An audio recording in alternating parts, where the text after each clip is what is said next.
रात्री आम्ही गेलो होतो कीर्तन ऐकण्यासाठी आणि माझ्या बहिणीचा मुलगा मृदंग वाजवतो. ते मी पहिल्यांदाच आता गावाकडे गेल्यावर फर्स्ट टाईम मी या आठवड्यामध्ये खूप कीर्तन ऐकले आहेत. म्हणजे एवढ्या कीर्तन ऐकायला मी कधीच गेले नाही आणि त्याच्यामध्ये म्हणजे कधी आवडीनं म्हणजे कधी विचारच नाही केला.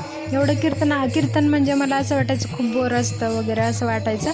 पण आत्ता माझ्या बहिणीचा मुलगा आहे तर तो वाचल्यामुळं खूप छान वाटतं. सगळेजण म्हणतात तो मृदंग खूप छान वाजवतो आणि कीर्तनात वाजवतो, म्हणून मी हे ऐकायला जात होते.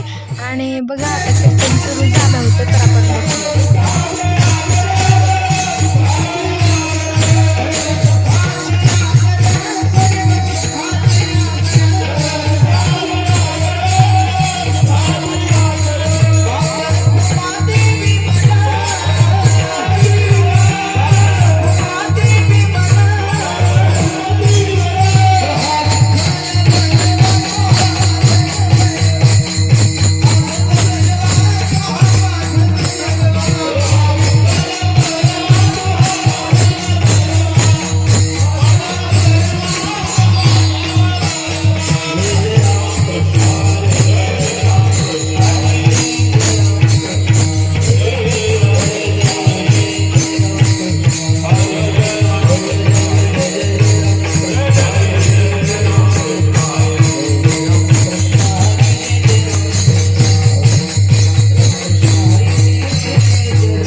गावाकडे आल्यावर सगळं म्हणजे ताणतणाव सोडून आणि पुण्यातलं तेवढं ते रस वगैरे असतं ते सोडून खूप छान वाटतं.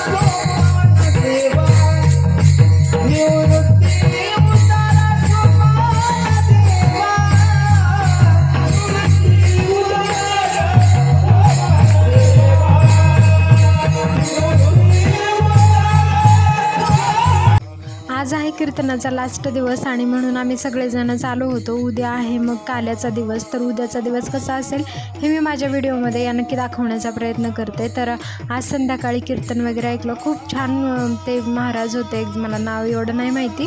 आणि उद्याच्या दिवशी गजगे महाराज असणार आहेत, ते म्हणजे खूप त्यांचं नाव आहे इकडे आणि मग त्यांचं खूप सुंदर असं कीर्तन असणार आहे. आता कीर्तनाला सुरुवात झाली होती, आता 11 वाजेपर्यंत वगैरे कीर्तन चालतं 2 तास.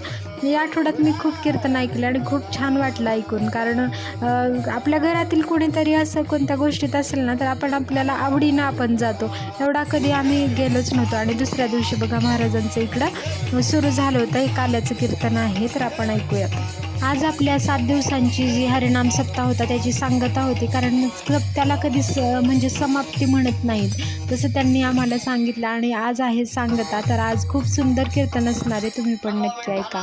काल्याचं म्हणजे पूर्ण आठवड्याची जी असते ना त्याचा प्रसाद मिळतो असं म्हणतात.